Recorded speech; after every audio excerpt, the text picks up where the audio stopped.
The gift of the Magi, a short story by O Henry. Jim ও Della নবদম্পতি। তাদের অফুরন্ত ভালোবাসার একটা সুন্দর সংসার, কিন্তু তাদের সংসার ঘিরে ছিল দারিদ্রতা। ডেলার খুব সুন্দর বড় বড় চুল ছিল, যেটা তার গর্ব ছিল। সে চুলগুলোকে খুব ভালোবাসত। আর জিমের ছিল সুন্দর একটা সোনার ঘড়ি, যেটা তার বাপদাদার পৈতৃক সম্পত্তি। সে ঘড়িটাকে খুব ভালোবাসত, সব সময় ঘড়িটা পরে থাকত। কিন্তু ঘড়িটার চেন ছিঁড়ে যাওয়ায় সেই ঘড়িটা এখন আর সে পরতে পারে না। তার দারিদ্রতা এত ছিল, সে ডেলার জন্য একটা চিরুনিও কিনে দিতে পারত না, তার চুলের যত্নের জন্য শ্যাম্পুও কিনে দিতে পারত না। বড়দিন, সবাই সবাইকে উপহার দেয়। ডেলার কাছে শুধুমাত্র $1.87 রয়েছে। এতটুকুই ডলার সে জোগাড় করতে পেরেছে। কিন্তু এই দিয়ে কী বা উপহার কিনবে সে জিমের জন্য? তাই সে তার সবচেয়ে দামি চুলগুলো বিক্রি করে দিল।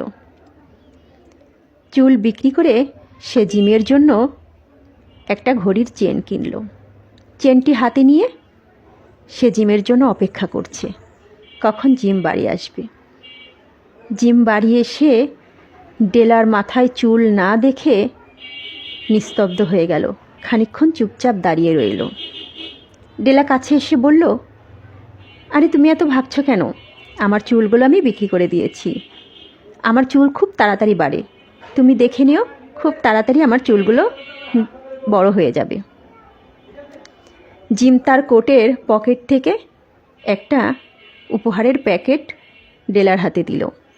ডেলা সেটা খুলে দেখে অনেকগুলো সুন্দর চিরুনি, কাসিমের খোলস দিয়ে বানানো, যেটা ডেলার অনেক দিনের স্বপ্ন ছিল।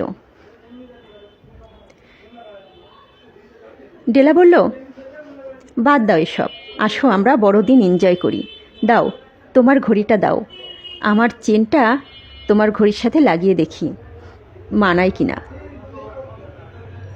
কিন্তু ইতিমধ্যে জিম তার ঘড়িটি বিক্রি করে সেই ডলার দিয়েই ডেলার জন্য চিরুনি কিনে এনেছে।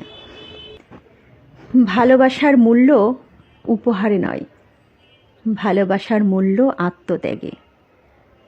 প্রকৃত ভালোবাসায় মানুষ ভালোবাসার জন্য তার নিজের সবচেয়ে দামি জিনিসটিও, সবচেয়ে পছন্দের জিনিসটিও বিসর্জন দিতে পারে।